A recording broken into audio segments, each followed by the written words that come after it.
everybody. How's it going? Welcome back to Emerald City Hockey Postgame Live, and interesting one. We decided to do this one in person. Why not? Yeah, no, I figured, just give it a try, right? Season's almost over, experiment with some things. So yeah, good to have you here in person, Dylan. Yep, definitely. This was a late season Kraken game. Maybe a little bit more lively though than the last couple that we've seen from the Kraken, just because look, they were able to score more than one goal. That's pretty. They scored three. I know, 3 whole goals, Dylan, in this economy. Far more significant than what they've been able to do recently. So that was nice to see from everybody. There's some good stuff to talk about this one, but at the same time, they did their job. And they lost in regulation, which is what they needed to do for draft position. Yep, they took care of business, which is important because they still have another 2 draft. Oh, now only 1 draft spots they could potentially fall. But yeah, they'll be picking, or they'll have either the 8th or 9th best lottery odds, depending on the results of their last game and what the Flames do. But it does secure a little bit better draft position for them. Yeah, so that is good stuff there. Go ahead and start over here in chat and see what everybody's feeling after this one. Zoe, that was actually better than I was expecting. Nicole, they lost kind of fun. And then back to Zoe, 3 goals is more than we've scored in one game in a long time. It has been a very long time, RJ. They do seem like it's always been a mixed bag, these Winnipeg games, right? There are games where they play them pretty close. But there was that rough patch there, but they were losing everybody in that. But yeah, no, they seem to match up pretty well against Winnipeg. Similar to the Sharks against us, I'd say, RJ. Right. The flow of the game goes pretty evenly. And I think that just the negative about Winnipeg is that just the defensive lapses, they will hurt you on those. They have the skilled players to do it. And it's always their best guys that seem to be the difference makers, whether it's Kyle Connor in this one or, Nick Ehlers also contributed, but, between Scheifele and just all those guys, they have the talent to make the Kraken pay when push comes to shove in a game like this, but the Kraken always seem to play them close. And yeah, I know the Kraken did score 5 against Arizona pretty darn recently, but still it's been a while since it's been a real team that they've scored this many against, Yeah, that and they were able to score some goals during some of the Shane Wright games and stuff, but this did feel a little bit different. It was nice to see them have that effort, nice to see stuff like that. Gord to Cartier for that goal. That was really nice to see, just to show that they still have it, right? Like it's still in there somewhere kicking around and hopefully ready for next season. But yeah, the defensive lapses, you can point to some pretty clear defensive lapses for almost all of the goals for Winnipeg. And it's just kind of the same old that we've seen from them all year long. And that's the one thing where it's, again, we talked about a lot of things that kind of have to change for next year, and that's one of them that's going to have to change for next year. Oh, for sure. You have Larson on that first goal, just looking behind the net. And I did say to you, that's not Larson-like. And well, this season, actually, maybe it is. And then Brian Dumoulin with a couple rough plays on the next 2 goals. But I don't know. It's at this point of the season, I think keeping that focus is really just going to be a struggle. Yeah, I know. Super chat here from DJ Singletone. Just one more thank you for all the coverage all year. You're very welcome, DJ Singletone. Appreciate that and appreciate all the work you put in over on the Discord following all the Kraken prospects all year long. It's always fantastic stuff that you do there. Seriously, if anybody, you haven't checked out the Discord yet, if you're watching this on YouTube, link should be in the description down below. You can go and check out the Discord. Lots of great stuff in there, including lots of great coverage from a lot of people about the prospects and how their playoff runs are going right now in all the various major junior leagues. It's been a lot of fun to check that out. Great community there. And also 5 short of 500. We're almost at 500 on the Discord. So we could get over that number by the time the season ends. That'd be pretty awesome. Definitely.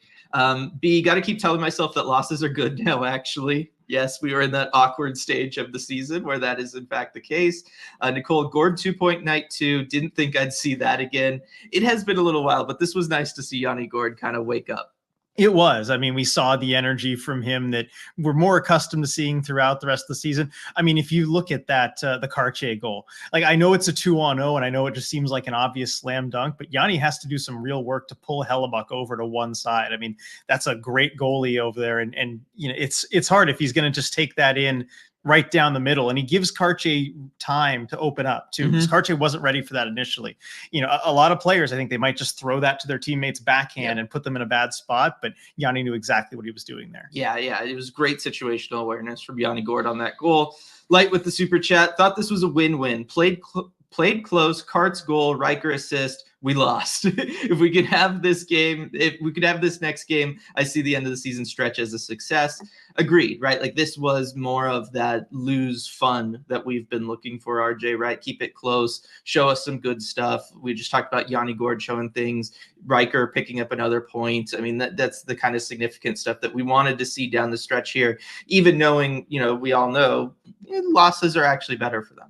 Yeah, definitely. And yeah, if you can lose a game, just having some of those defensive miscues that you're going to have to focus on anyway next season, but you're able to score some goals. I just, having experienced both very recently, this feels a lot better. No question for me. Definitely. And Julia kind of being on that same vibe here. Honestly, an ideal game. We lose, but it's still fun to watch. That it was. That was definitely more exciting than the last couple games, so that's nice. Agreed. And Brooke always love to see a Cartier goal for sure. Sam, they made it entertaining while still losing, so I see it as a win-win. And even though he's been ice cold as of late, why was Tolvanen scratched of all people? This was a little bit of a... I don't know exactly why. I mean, my theory was maybe he was a little banged up. At this time of year, everybody's dealing with a little something. And, with 2 games left, if that was becoming just a little too much of an issue, I would understand if they just kind of sat him down. We probably wouldn't hear a ton about that anyway. Maybe we'll get some kind of update after the game from Hackstall. I don't know. But that would be my guess, even though I have nothing to suggest that he is injured. But this time of year, that kind of thing happens. Yeah, it does. And then I see this in here. Oh, where was it? Josh, glad to see Tuna putting up one more before heading to free agency. Hopefully he's picked up somewhere in the offseason. I think he will. I think he proved enough both, in Colorado, it was kind of like a fit issue, gets that early trade over to the Seattle Kraken. I think he showed enough with the Kraken that he'll end up on a roster somewhere around the league late, for the start of next season. Kind of heartbreaking for the Wings. Yeah, that was a crazy situation to determine the end of the playoffs there in the Eastern Conference, huh? Yeah, we did have that on our second screens during the intermission, especially as we were following all that developing. That was fun to be with you for, yes, as hockey fans, just getting to enjoy that. Sorry about the Penguins, Dylan. I know. I said I wasn't going to root for it, and then I couldn't help myself at the end, just to be disappointed when it actually ended. Yeah, it was good stuff there. All right, let's see. Andrew, nothing could make me sadder than learning we may lose Forsland. Yeah, so that has been arguably the biggest Kraken story of the day. Bigger than anything that happened over the course of the game, I would say, is the rumors that John Forsland may be leaving the Root broadcast to go to Boston to take over for Jack Edwards there as the play-by-play. I mean, we don't know anything. We don't have any insider information or anything like that. A lot of the stuff that we would say I've seen other places, right? He is from the area there. He has family still on the East Coast, his kids, that kind of stuff. And, look, it's a pretty prestigious job too, right? It's an Original Six team. It's a heck of a hockey market, all of that kind of stuff. So if he was to be interested in it, I think there's a lot of reasons why it would make sense for him, right? All of those things that I just said, I could see somebody deciding to go in that direction. But again, we don't know anything beyond just what's been talked about. And one of the questions that I had for you, RJ, while we were watching the game is, when would that news be announced, right? Because it could either happen at the end of the Kraken season or it could happen at the end of the Bruins postseason. I think that you would wait until the end of the Bruins postseason. You want to give Edwards kind of the moment in the spotlight, let him finish strong without already everybody talking about who his successor is going to be. So I would think that we're not going to definitively know until after the Bruins postseason ends. But I mean, maybe Friday we get something. I don't know. Yeah, but for that reason, I think they would wait until the Bruins postseason was over. It just makes sense, like you said, to kind of give Jack Edwards the spotlight before he ends up retiring. So I think it'll be a little while before we know for sure. And on the Forsland situation, like you said, we don't have any inside information. We don't know, but if you can put yourself in those shoes, it does seem like an attractive opportunity. One thing we do know, though, is that he loves it in Seattle. And it could be a great opportunity that it might make sense to leave, but regardless, he does love it here. He loves it in Seattle, and it's got to be, if that job is offered to him, it's got to be a tough decision for him. Definitely. Andrew with the super chat. I'm cool with anything. Just the last home loss against the Sharks still makes me feel a little existential. Love the reference there to Devin Cooley. And yeah, I mean, I don't We talked about it. I mentioned it earlier, right? Like we're kind of to the Jets what the Sharks are to us, RJ, and it's just still these Sharks games are just ridiculous. I know you just throw out the records whenever those two teams play each other, and I don't know. I mean, they got goalied and by a goalie who, and then he had a really rough game against Edmonton last night. That's the ups and downs of goaltending in the NHL, though. Yep, that it is. B can't kind of random, but I love Cartier on the PK. He was really good out there tonight, plus a goal. Definitely worthy of a Cartier party. Yes, this was a Cartier party kind of game from him for sure.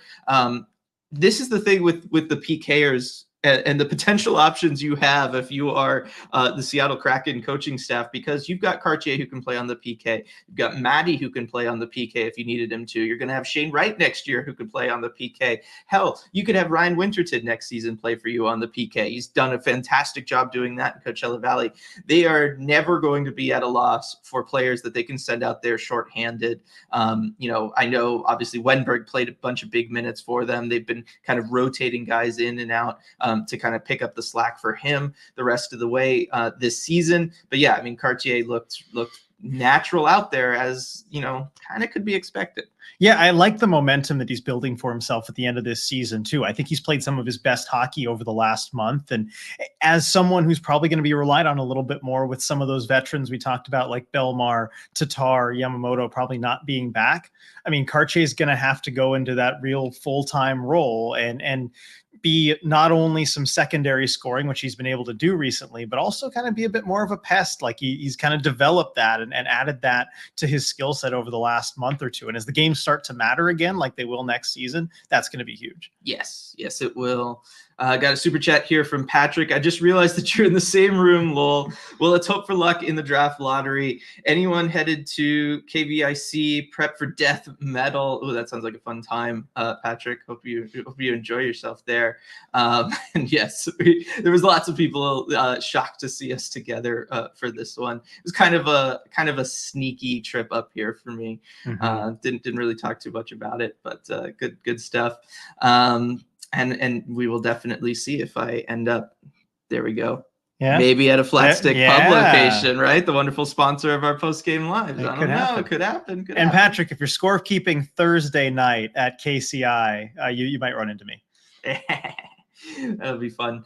Olivia, at least they had fun with it. Seeing all the interview clips from Yanni and Bjorky about carts and then passing franchise record for hits just reminds me how good the future will be. Yeah, I was shocked, RJ, in this one when Ty Cartier, it was like the middle of the second period, and there's like, oh yeah, it was when he scored. And they're like, oh yeah, and he's already got 7 hits tonight. Like, what does he do? Like, it's got to be the quietest 7-hit performance that I've seen in a long time. And I don't even know what he ended up finishing. That's what I'm looking up right now. I'm sure more than the 7. But yeah, I mean, he's just kind of gone around. 7. Oh, okay. That was the end of that. He cooled off after he scored a goal. He was like, oh yeah, I'm a skill guy. He's had quite the year. Yeah, definitely. I mean, I talked about him kind of getting under other players' skin too and being a bit of a pest, like throwing the body around that much, that'll do it. Yes, definitely. And Sam, did you also see that Lauzon set the single season record for hits? Not too shabby for him. And at least he's finding his uses. Still gladly take Newman over him, though. Yeah, it's kind of crazy that was still the record. Yeah, I know. I play a full season. Oh man, kind of nuts. So it's been a long week of boring games, so it feels like it's been a minute since a multi-goal game. I mean, it has been.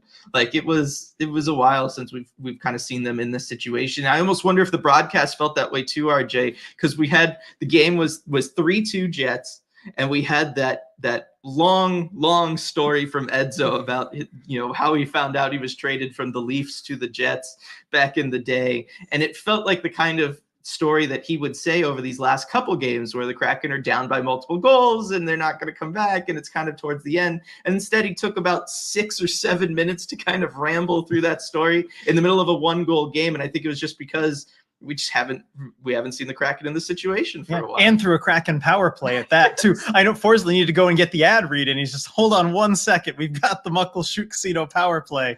Thank you. All right, go ahead. That was pretty funny though. Yeah, that is.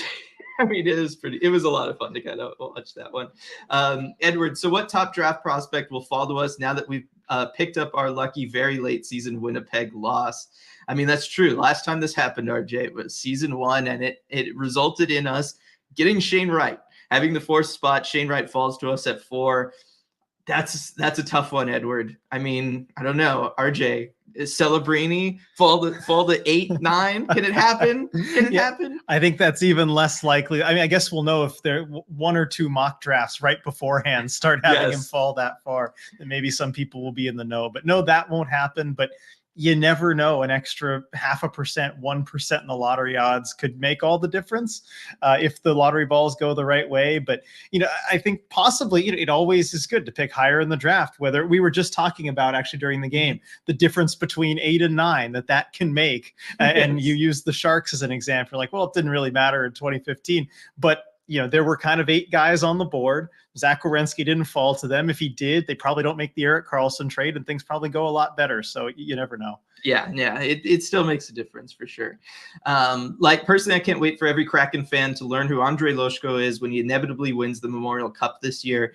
I think Loshko, I've talked about him on the prospect chats over at patreon.com/Emerald City Hockey, which, reminder everybody, for the next game, the last game of the season, that is our live commentary game. You can come watch the game with us. We'll be doing it like this in the same room together. It should be a lot of fun. So just want to plug that. Go check it out at patreon.com/Emerald City Hockey. I've watched Loshko a couple times for that. We've talked about him in the past. And look, the bottom line is, talked a lot about the recent weeks, Kraken needing a power forward. Loshko is that kind of guy. Like, that is what he will probably be at the NHL level if he's able to kind of get there and stick around there. He's got the big body. He's got good hands, likes to be in and around the net. That is a lot of what the Kraken kind of need in their lineup moving forward. So you might be onto something there, for sure.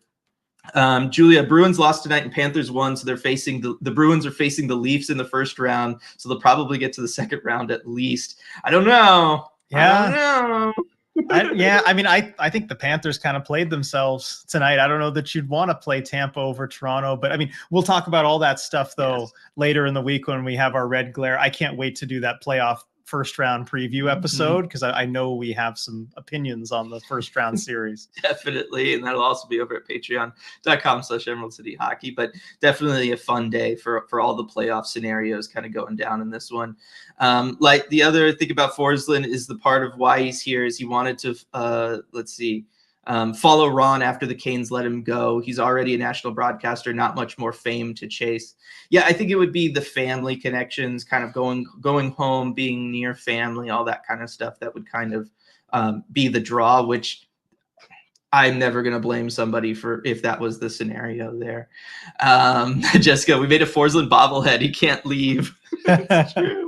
One team to do it. That is true. B, I think the article that got shared about it today on Twitter, at least the one I saw, was actually posted at the beginning of April. So it's not like it's a new rumor. I'm not too worried about it. Yeah, it just kind of got redone because it was made official that Jack Edwards was going to retire at the end of the season. So it kind of went around. But yeah, I mean, I had people at the watch party asking me about this. It has been out there. Yeah, I think I actually have a Forsland bobblehead within arm's reach of you, Dylan. It is. This guy. Yeah. This guy. Look at that. Well, good luck. Yeah. Put it on Postgame. It's nice. Right there at the foot of the guest bed, so he gets to watch me all night. Oh, I feel safe. Hey, what do you say? Yes. He'll trade him out for Fuji, I think. Let's see. Something I thought about that I was going to save for prospect chat, but I feel like Cartier has become what we had hoped Melanson would be. That's an interesting point. I think there is something to that, right? We thought Jacob Melanson was going to be that kind of power forward, pesky, go out there, physical presence for the Seattle Kraken. He's kind of maybe struggled a little bit at the AHL level, whereas Ty Cartier is just he's overperformed everywhere he goes, right? He just outperforms the expectations for him. And he really has kind of turned into that physical presence, maybe not so much of a pest, but at the same time, he doesn't take a bunch of penalties the way Melanson does. So that's a benefit. And for the pest thing, I really think he's getting there. If he wants to kind of emphasize that part of his game, he's shown he can get under the skin of guys like Connor McDavid, Robertson, Fiala this season. If he wants to lean into that, I think he can do it. Yeah, Yeah, and some more prospect talk here from Via Ren. Should we root for Kitchener and Sudbury, I suppose, to get swept? So Chalet, Rykov, and Goyette might make it to Coachella Valley before the end of the regular season. That is really an interesting idea, RJ, because I would love to see that. I mean, Goyette's going to be, this is it for him, right? Whenever Sudbury's gone, that's it for Goyette. Chalet and Rykov will have another year of junior eligibility, but as we saw last year, it doesn't hurt to kind of get them in and get them exposed to Coachella Valley, which is, something Goyette did last year. That is interesting. I don't know. I like the idea of them having the playoff experience in their respective leagues and kind of going on that journey, especially for Goyette, because it's kind of like his last ride. I don't know how much Coachella Valley would really put them in at the end of the regular season either, right? They're going to want to finalize their playoff roster, their playoff lineup. I don't know that you would bring them in, get them like 2 games maybe, or even just 1, and then you immediately go into playoff mode and they're on the bench. Is there one of those 3 that you think might benefit the most though from being in Coachella Valley?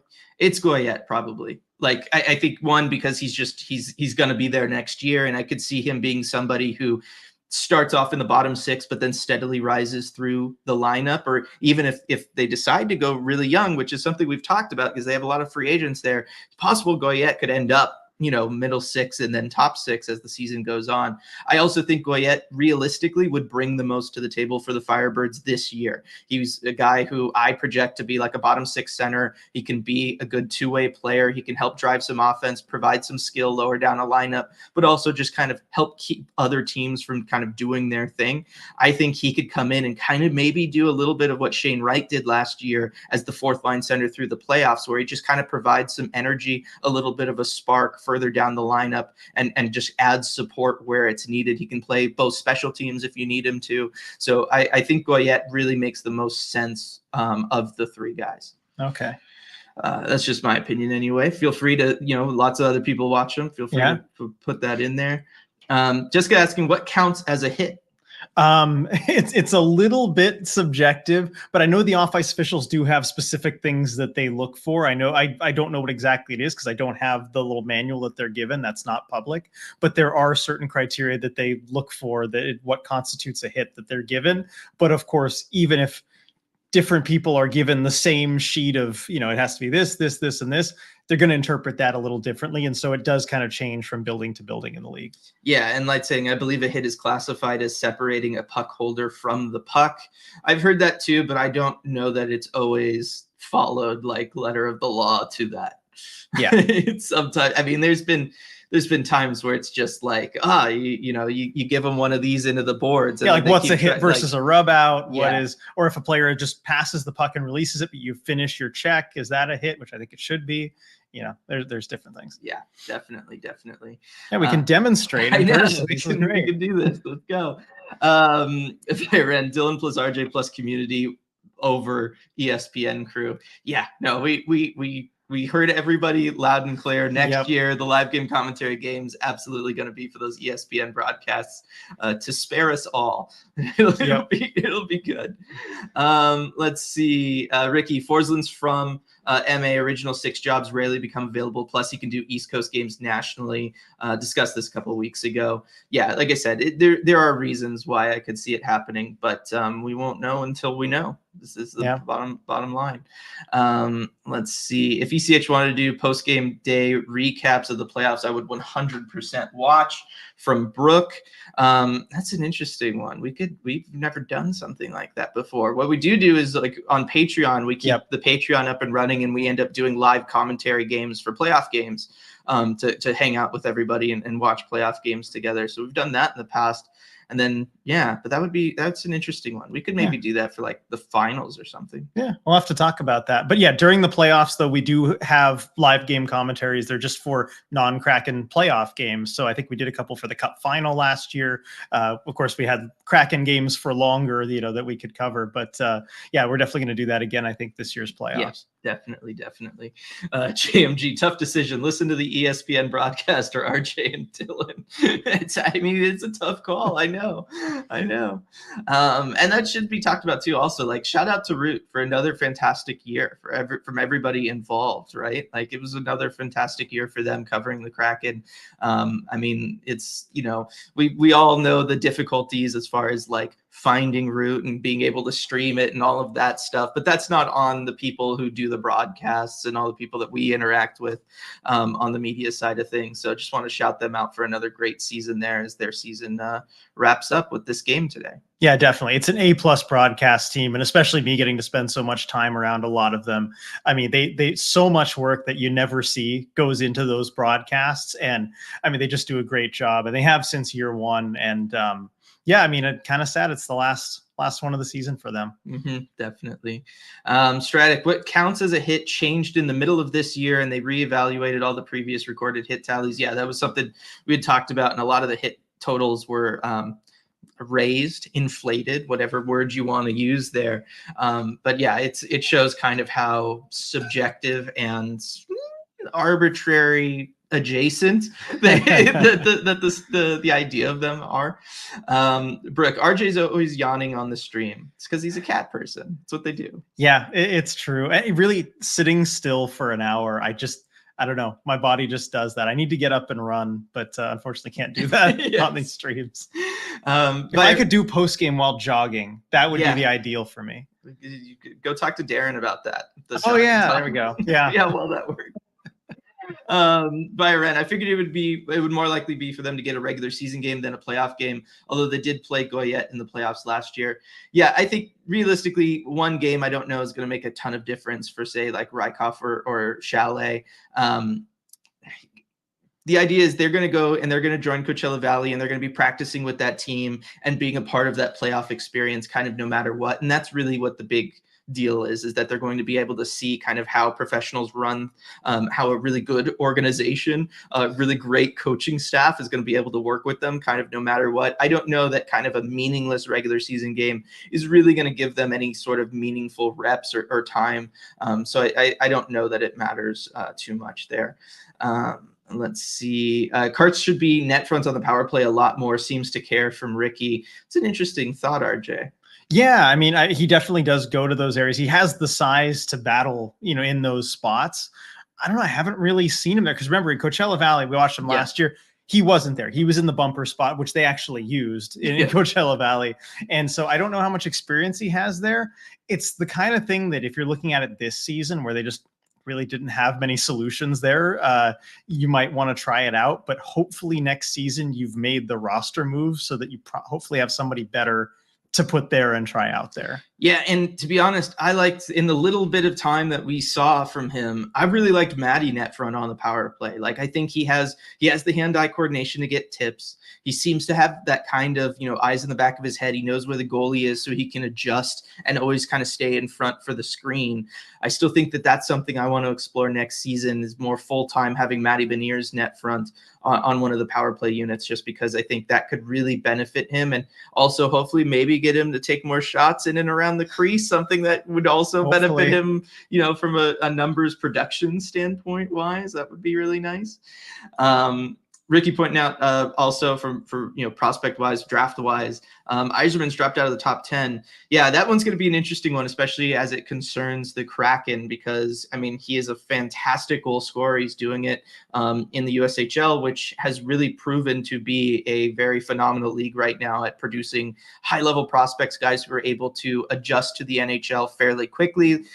He's probably a guy who would only need one season going to play in like the NCAA or wherever he decides to go before being able to make that NHL leap. And what we've seen is that the point totals and more specifically the goal totals that guys have been able to score in that league, it really tracks and it follows moving forward. So certainly I think that's going to be the kind of person that the Kraken are going to have to keep an eye on is somebody like Yzerman, just because somebody who can put up as many goals as he did in a very good league now, that's going to translate. That's exactly what they need, right? Like they need goals. He's perfect. Yeah, you're the prospects guy. I haven't even started really looking yet, so I defer to you completely on this stuff right now. Let's see, Patrick, will we still have Root next year? I know there's rumors about a streaming service. Again, we don't know. Don't know. I have no idea. That would be, yeah, we just don't know. Via Ren, live commentary for the Firebirds, SEB Firebirds live commentary would be so fun. That is something we could definitely try to do. Yeah, a lot of people seconding that in chat. That might be fun. Yeah, that would be a lot of fun, actually. Yes, and maybe some post games too, because I know I plan to drive out there for a decent amount of the playoff games and stuff as well. So actually, post games would be cool if you're out there and you can just join along. We run it like the Kraken post games, just like this. Especially because, oh man, the media availabilities down there are just fantastic. The players are so much fun. They're very open about things. Disco Dan, right? Given the coaching talk, it's a lot of fun. See if our Firebirds friends want to hop on. I know we got people like around the team and the media. They could join you. Yep. I'm liking this idea. I think we're gonna have to. We just pitched it too well. It was a good one, chat, for sure. Lots of people on there. Garjay, you need one of those walking pads and a standing desk, lol. Yeah, I do. That would be nice. Let's see. Burnt Cramp. Oh, what? I see Stratic. If Forsland leaves, I want Fitzhugh. Now that's something I heard discussed. If Forsland were to leave, I think that'd be a great way to take advantage of the super deep bench that you have, so to speak, on that Root broadcast. Like, I think he could do it. Oh, he could absolutely do it. I mean, anybody who's listened to Kraken coverage on the radio knows how great Everett Fitzhugh is. He did a game. He did year one, right? Or was it last year? I think it might have been last year. And was it against Winnipeg? I don't remember. It might have been, actually. But yeah, he did one game last year, and I thought he was great. Yeah, so that would be a really good one. I think that would be a lot of fun. And then Burnt Crumb saying, Allison just said thank you for the last 3 years. Well, I mean, I know, but conspiracy time, RJ. Why not? That's what the day is all about when it comes to the conspiracy. Yeah, no, that is something you could just say because it's been 3 years. Yeah. But I mean, we'll say some form of that after the next post game. Yes, that is true. That is true. We're not going anywhere. Unless Root and/or a potential future streaming partner of the Kraken wants to bring us on board. Throw that one out there. We are open and listening. Edward, I wish Root wasn't so hard to access, especially for cord cutters, because all the praises the broadcast team gets gives me a case of FOMO. Yes, I mean, that is by far and away it's really the only complaint everybody has with Root is just how inaccessible it is. The streaming options for it are unbelievably limited. Even if you're not a cord cutter and you still have cable, it became harder to get this year as it kind of went into its own premium package. So that is the one reason why I could think that there would be an openness to maybe leaving Root as the broadcasting partner for the Kraken, is just because the Kraken want to go with somebody that's going to be more accessible to fans. Right. I mean, that's the biggest and easiest way to grow a fan base, is just to have people watching the games. Hockey kind of sells itself, but if it's hard to watch the games, what can you do? So I think it's something the Kraken certainly have to evaluate in the off season. Not saying they have to pick one direction or another, but it's something that should be on their radar. Yeah. And it's one of those too, right? You spend a lot of time, you're trying to get a friend or whatever into the Kraken and following them. They're finally like, all right, well, how do I watch a game? And you're like, well, first you're going to need to sign up for Fubo, and then you're going to need to whatever. And then you're going to have to make sure you're not locally blacked out or whatever, right? Like it becomes kind of a nightmare, and it's a very high barrier of entry that just kind of shouldn't be there. Or if you have like $200 to spend, just on a whatever day, you can go to a game. Yeah, that too. So just wait until the day of, pick up a ticket for $15. Hopefully that won't be possible next year. Yeah, that's the idea anyway. Sam, so Dylan, here's my prediction on what your top 7 draft prospects are. Celebrini, Demidov, Levashonov, Siliev, Zeev, Dickinson, Catton, excuse me, in no order. How many did I get right without being specific? You got 6 right. Ooh, okay. So there you go. Which I feel like is also like the most fun answer I could give to that too. I think I have a hunch which one is the one not included in it. I won't guess. Because I told you 2 days ago. Oh, that's right. You did. That's why I have a hunch. You better. Oh man. If we don't have the Root broadcast team next year, I'll be so sad. I know it's probably complicated with contracts and stuff, but if they do switch to a streaming service, I really want the whole crew back from B. And that is something that I think should be doable, right? I mean, if they're going to leave Root, why would Root need to hold all of these hockey analysts and commentators and everything under contract if they're not going to have hockey? So I would assume that they would then kind of be able to become free agents, so to speak, and potentially join what that next step is for Kraken coverage. Yeah, agreed. It should be possible. And I mean, if you're, why wouldn't you? I think it's easier, right, to stay in the same location, basically just go to doing what you're doing now. The hardest part, I think, of all that was just assembling all that talent together in the first place. I feel if you can do that, you can keep it together. Definitely. Byron saying with the Fitz, you covering the game, it was the second Ducks game last year when they were having tech issues. I think there was also a year one game. Yeah, it feels like there was something, because I thought I remembered. Was it Winnipeg, or was it? I feel like it was a Winnipeg game at home, right? It was a home game. I think it was. Yeah, it was. What was it? Because there was. Did Forsman had some kind of prior engagement? I can't remember what it was. Maybe it was a national game or something. Yeah, I don't remember. But I do remember, though, he did a good job. I remember my dad even, texted me just like, this Everett guy, he's doing great. And I really like him. So, and actually I talked with Everett too after the game. And he said it's tough because you have to adjust. You have to call a game so differently on TV versus radio. You don't have to describe every little detail, try and paint the picture in people's mind. So he kind of was making that adjustment almost, throughout the game. But I thought he did a great job. Yeah, no, he definitely did. Ricky, hits are negatively correlated with wins. Winning teams don't hit. I've talked about this in the past. It might have been year one, though, like way back in the day. But yes, generally speaking, winning teams don't hit or don't have as high a hit total because if you're the team with the puck, right, you're the team getting hit. You would much rather be the team that's in possession of the puck for the majority of the game, in which case the other team's going to have more opportunities to get hits and probably end up with more hits. So it is one of those weird things where it looks like on the surface, oh, hey, the Kraken or whatever, insert team X here needs to be more physical. They're not getting enough hits. But that's probably realistically because they have the puck the majority of the time, which is infinitely more important than the idea of trying to be physical against puck carriers on the other team. You would rather just have the puck.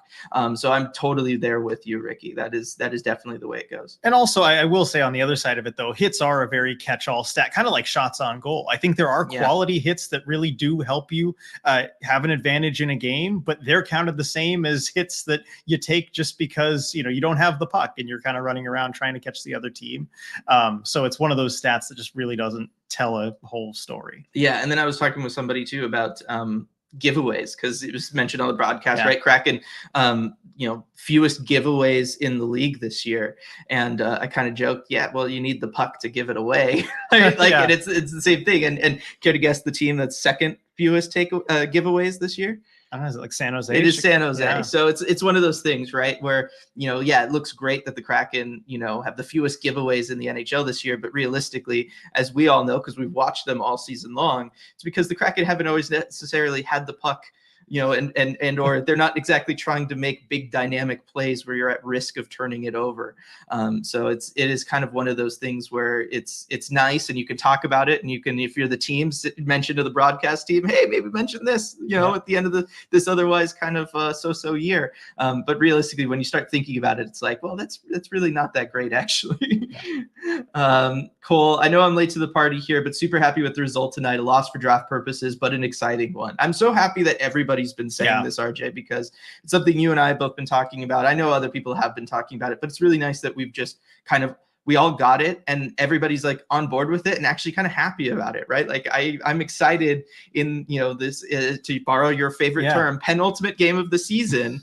we're able to kind of talk about the game and look, it's a little bit, it's fun and that's really what matters. Yeah. Proud of everyone for being on board with it. And I think it's a good reminder too, just having a game in Winnipeg, knowing that, Kraken fans in their recent history, have a late season loss against Winnipeg, they can point to as being a real positive for the direction of the franchise. Yep, definitely. JMG, I don't think the current Root platform is sustainable. I mean, we know that there's been some talks about that. More so, I hear that from like Mariners reporters and stuff, because the Mariners are the majority owner or the sole owner of the network and stuff.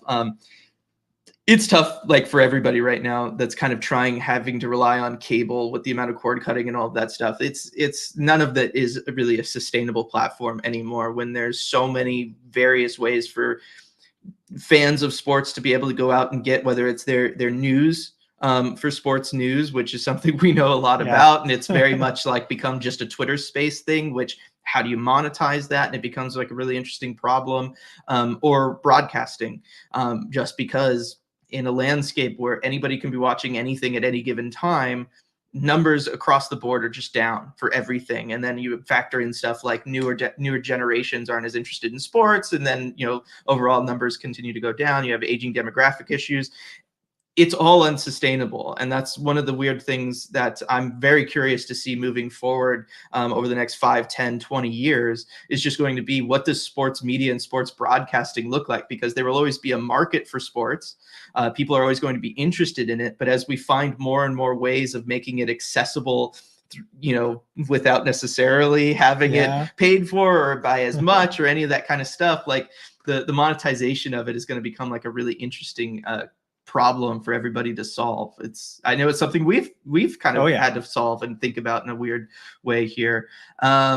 Let's see, Christian, I wish Root had their own standalone subscription service. That's the one part that I don't understand. I don't understand that for a lot of these, RJ, which is just cut out the middleman and go direct to consumer. Why not? Yeah. No, I mean, you've seen, teams do that in the past, or even like some networks have tried that. It just makes sense, right?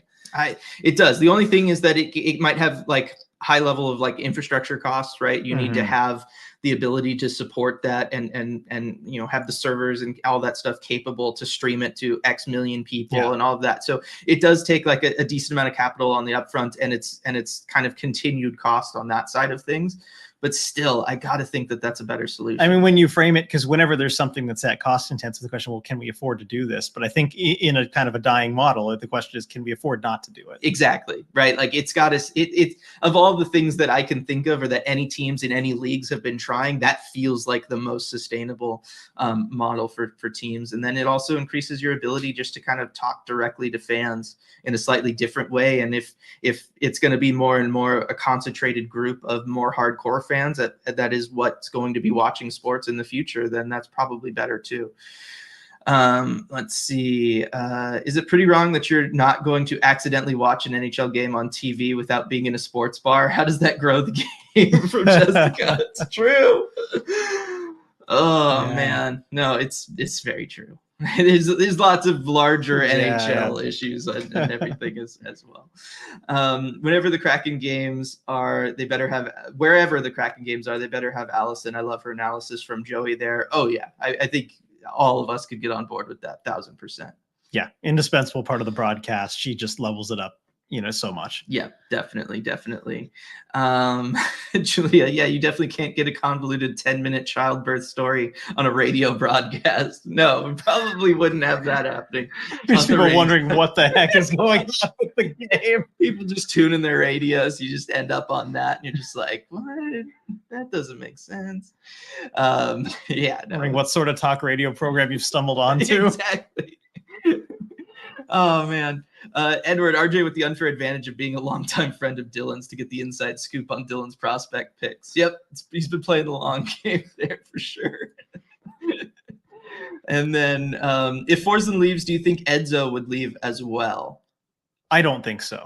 No, and he and his family, I think, are so ingrained in the, his brother's the assistant GM. You got Nick also on the broadcast. I don't think so. No, I don't think so either. The Forsland stuff and the Forsland rumor, like, again, it kind of makes sense specifically for Forsland. Yeah. And as we've seen, like this year with Eddie, right? Like he is in and out of the lineup. He goes and does his national game coverage. Like he wouldn't really need to leave for anything that he would be doing there. Let's see, Kimberly, I love listening to the radio broadcast. The way they say things gets me laughing. It's really fun. No, it's a ton of fun listening to the radio broadcast for the Kraken. Whenever I listen to the radio broadcast of games, I'm always very impressed. Losing Forsland would suck, but if Everett was the one to replace him, the quality would still be top tier. I really agree with that. Definitely. And they've shown on the radio broadcast too. They bring in good people. I like Al, after Dave Tomlinson left for another geographically specific, kind of job, right? Being in Vancouver, and it just made sense. But yeah, I mean, between, Everett, Al, and Mike Benton, they all do a great job. Yeah, Definitely. Let's see. Ricky, Islanders count jumping the board as a hit. Oh my God, they do. like again, it's just one of those. Some buildings really count them differently. Cole, is Matthews going to get 70 goals? He's got one game left. Sorry, kind of out of left field. No, thank you for bringing this up, Cole. RJ, is Austin Matthews getting to 70? It feels inevitable, and so you can talk about it more for no other reason. So I know Cole, that's probably Dylan's favorite chat of the whole post game. So there you go. That would be fantastic if that does happen. Really looking forward to that. And then, as we know, right? I mean, he then becomes the Hart favorite according to Edzo. Yeah, that's true. If he's not, he already is. I know. I just want it to happen so that we have a 70 goal scorer, and then we already have one, but potentially 200 assist seasons from two other players in the league. Just because I think that's really strong for the league to kind of bank on that, and they can start transitioning away, towards the idea of, look, we are a higher scoring league right now. The skill level is as high as it's ever been. We're having numbers posted that haven't been posted since the greatest players of all time kind of have been playing. And so I think that would be a really big deal if all of these players were able to hit those very specific milestones, just so that the league could kind of lean into it from a marketing perspective. I think that's the kind of thing that they need to do. And it would force them to push players as the lead, RJ. Could you imagine that? I know. I don't know if they're capable. Like I said, it would kind of force their hand, and that's why it needs to happen. Nicole, is there any news on if Root will pick up Firebirds playoff games? That's right, they did for some from last year. I would hope so, but I haven't heard anything. I would assume it just has to do with whatever the rights, the broadcasting rights situation is with the Firebirds and with the AHL. Things get weird and sketchy with the broadcasting rights with the AHL for some reason sometimes, because like AHL TV takes priority at times. So it would have to do with that. But given that they did last year, I don't see why that couldn't happen this year, especially with the Kraken not being in the playoffs or anything. Yeah, I don't think anything of note has changed, at least that we're aware of. So it should be possible. Yeah. Favorite goal of the game from Zoe, RJ? I'm going to go with the Yanni Gord goal, that tip-in goal. And I like that because the area of the ice it's scored from, being at the front of the net, going to those areas, which we've talked about all season, the Kraken don't really do enough of. And then also, it was just such a beautiful tip. I love a great deflection goal. Riker Evans kind of puts it a little bit wide, setting up for that play, and it all just came together really well. Yeah, I'm going to have to go with the Tomas Tatar goal, because I know you like that one. Oh, it was so good because it was a real like team effort too, right? You have Belmar going to the net and kind of giving a moving screen on Hellebuck, which I thought was really important. It's something that we've talked about wanting to see the Kraken do more of moving forward. So I liked that aspect of it, but also the heads up awareness of Tatar to know that he has the defenseman in front of him and uses the defenseman to hide his shot release from Hellebuck. Right. Not only does Hellebuck have to deal with Belmar in front, but he's also got to deal with his own defenseman. And if you go back and you watch the way that Tatar kind of pulls it in and then releases, he's hiding that from Hellebuck using his own defenseman against him. And that's, again, such a high level, high concept play that he was able to pull off there to beat, the best goaltender in the NHL this year.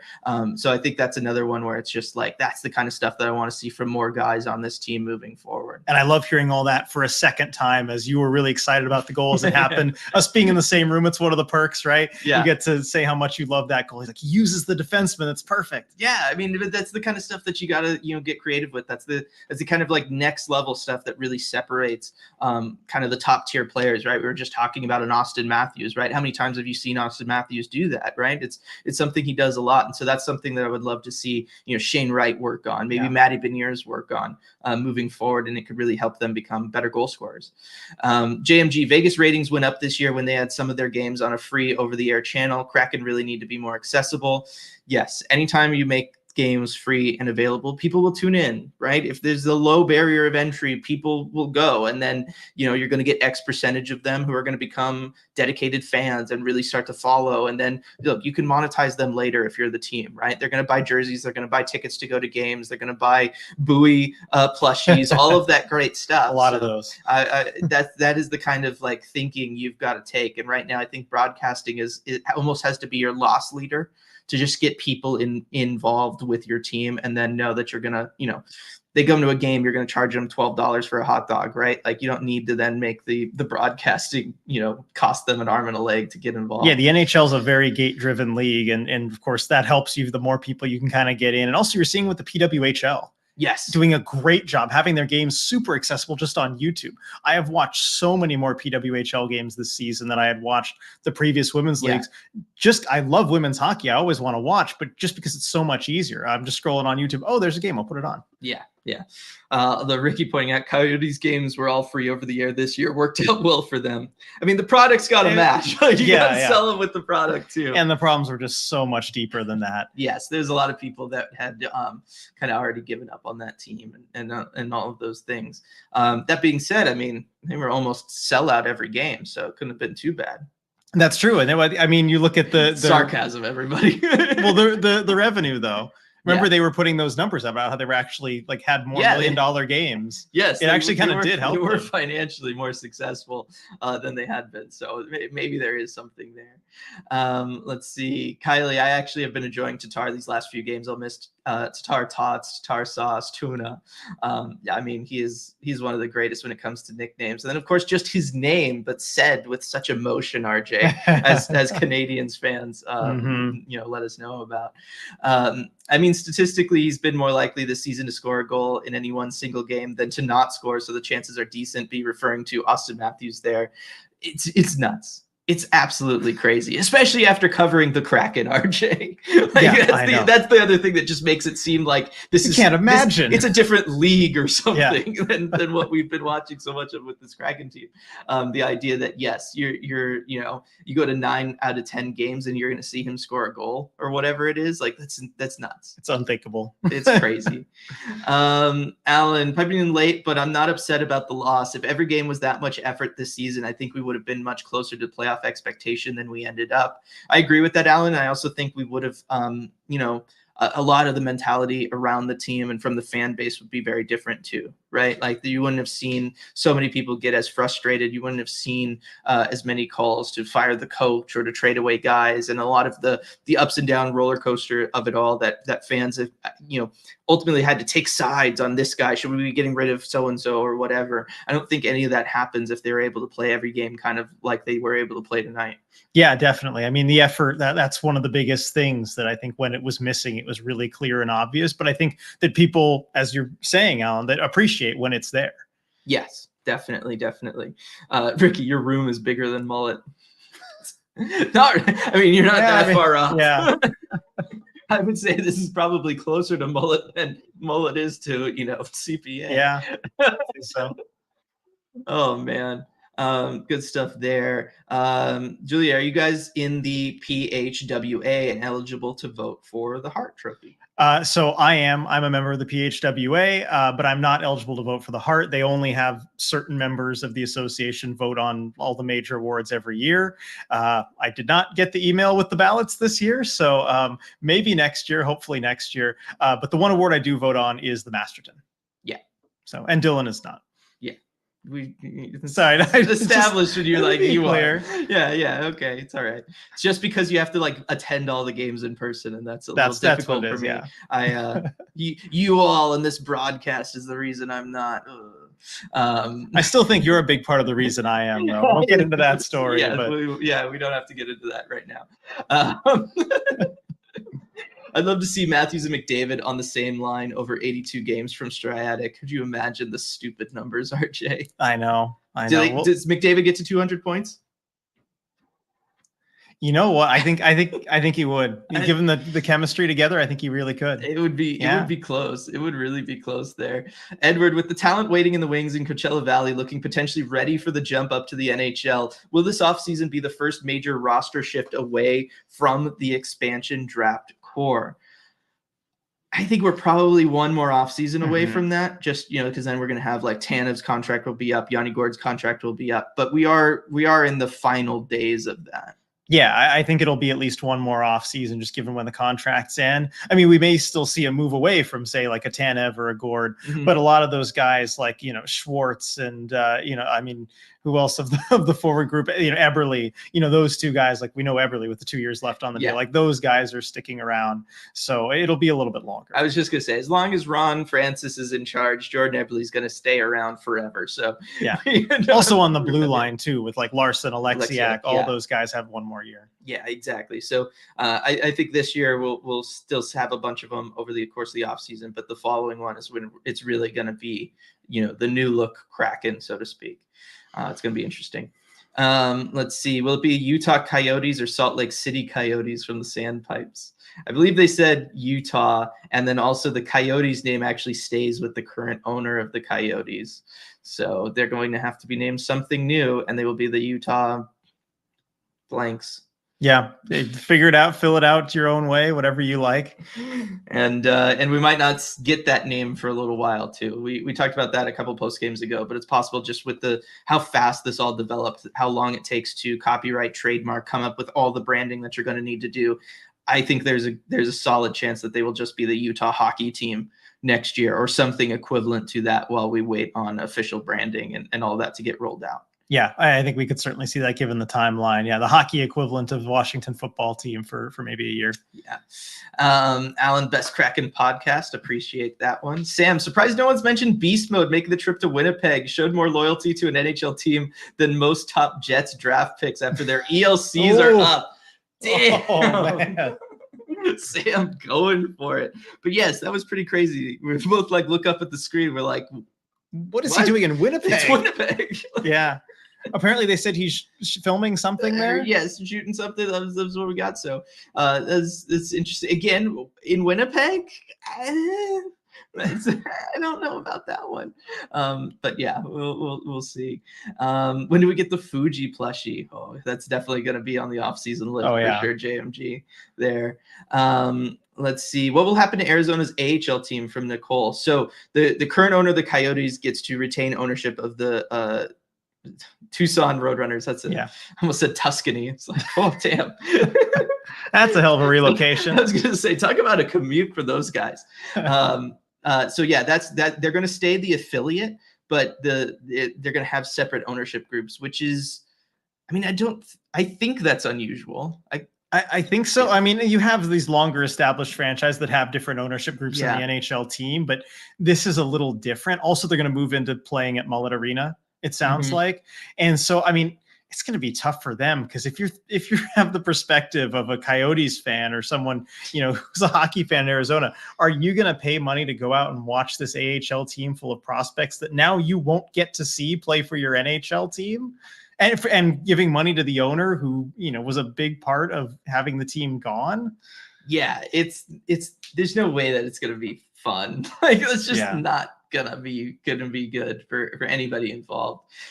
Will they be Utah at the draft? The Sandpipes asking. They should be. I don't see why they wouldn't be. If they're going to be playing there next year, then they'll be the team for the draft for sure. Has there ever been an NHL or WHA pro hockey team in Utah? From Sean. What were the Grizzlies? Were they IHL? I'm sure someone will beat me to that in chat. Viren's still around. Yeah, but never that level of professional game, right? NHL, WHA, not quite that high, I don't believe. Yeah, ECHL. Yeah, ECH. So couple rungs down the ladder there. So generic NHL logo, that's going to be weird. Yeah. It might be. It might, for the jerseys that the draft picks put on, that might be what it is. Yeah, definitely. So is that an upgrade or a downgrade to see the Roadrunners over the Yotes? From what I understand, Roadrunners are doing very well. From Alan, I mean, they're a pretty decent team for an AHL team. That's true. And the Coyotes have a great prospect pool that's going to be maybe coming through there. So it'll be interesting. I mean, really, it makes it worse because it shows you what you missed out on. Yes. Oh, definitely. And then hockey-related movie incoming with a Marchand cameo. I would love it. I'd go see it. Yeah. No, why not? It could be good. I mean, we know that they were shooting some sort of movie at KCI earlier this season. I mean, maybe it could be the same thing. I don't know. I don't know. Yeah, I mean, there's a lot of humor that could come from just putting Marshawn Lynch in unfamiliar surroundings. Like I think of that time when the Super Bowl was in Houston, they brought him to a town called Houston in Scotland, which is the original Houston. Anybody go watch that. It's well worth the few minutes of watch time. I think it's pretty funny. Yeah, exactly. There's lots of good stuff there. So I think it'll be a lot of fun. Browsy in here saying, when Atlanta moved to Winnipeg, they used a generic black and gray jersey with the NHL logo on it for the Winnipeg Picks. That's right. Yeah. So my guess is we will see something like that. I love this from Edward too. If Looney Tunes has taught us anything, Roadrunners over Coyotes. That's true. How had I not made that connection before? No, that's ridiculous. Yeah. That's so fantastic. Oh, this is 3 games in a row for Edward with great comments. I mean, Edward's always. I mean, I know it's always stuff, but that is especially really, notable. Really good. Yeah, that is really, really good. That, you know what? They should be the Utah Roadrunners. Yeah, really man, yeah. See if you can get the license to use like the cartoon Roadrunner as the logo. Oh man, that would be a lot of fun. That would be a lot of fun. Those pictures when the Utah first pick has to wear a black NHL jersey with no logo. It's gonna happen. Yeah. It'll be awkward, but hey, it's a fun story. Adds to the legacy. Marshawn and Zamboni was great. It was Jessica. Definitely. And via Ren, Cleveland Monsters apparently used to be the Utah Grizzlies in the AHL. So they've had an AHL team then. Yeah. Okay. Yeah, there you go. Yeah. And yeah, Marshawn and Zamboni was great. I got to go back and watch that video again. He was just going for it. I remember, if I can get in a little Edzo story time here, but like when that happened, I think shortly afterward, Piper did this thing for like the Root post game where she was on the Zamboni and she was so nervous. She's like driving out. I don't want to mess this up. I don't want to ruin it. And I was talking with her the day after they shot it. I'm like, what were you nervous about? They let Marshawn do this. She's like, okay, that's a good point. Yes. Well, I mean, Marshawn's part owner of the team. That's true. A little longer leash there. A little different there, the overall setup. But yeah, no, really, really good stuff. I mean, any last takeaways from this one, RJ, before we wrap up post game? Maybe talk about the game again. Established, though, it wasn't that bad, actually. No, it really wasn't. It really wasn't. But I think, ultimately, you're looking forward. And I mean, hey, it gives me a little hope that they might play fun in the last game of the season. We do have the live commentary. Yep. And I'm looking forward to that regardless. But if they could, I don't want to tell them to lose, but if they could lose fun or win fun, whichever way they want to do it, I think that'd be pretty great. I'll say it. Go lose fun, guys. Either that or, you know what? Last game of the year, have it be your first multi-goal comeback. Because we almost saw that today, right? Like that was part of the potential narrative was the Kraken were able to score 2 to tie a game. That's pretty ridiculous. So I mean, in like a fun skater way. I mean, my SoCal creeping out there. But yeah, I think that was a lot of fun, and that's something that I'll think about from this one. Is just like the Kraken proved like, hey, we could do this, and I think that was kind of nice to see. Yeah. So yeah, that was good. And Viren with the Minnesota and fun are not compatible. Counterpoint, Darren Brown, Sound of Hockey. Ooh. Got you there. And Virginia Dillon, will you still be here for Thursday's game? Yes, like I said, we'll be doing live game commentary like this together in the same room, watching the game with the community over at patreon.com/Emerald City Hockey. Should be a lot of fun. And then right back here for post game as well afterwards with everybody else. So should be a lot of fun. Want to thank everybody for joining us. Want to thank Flat Stick Pub. You get to do there. It is. There we go. For sponsoring the post game live as they have all season long. I know it's coming to an end, but it's been really, really great to have Flat Stick Pub on board for this year.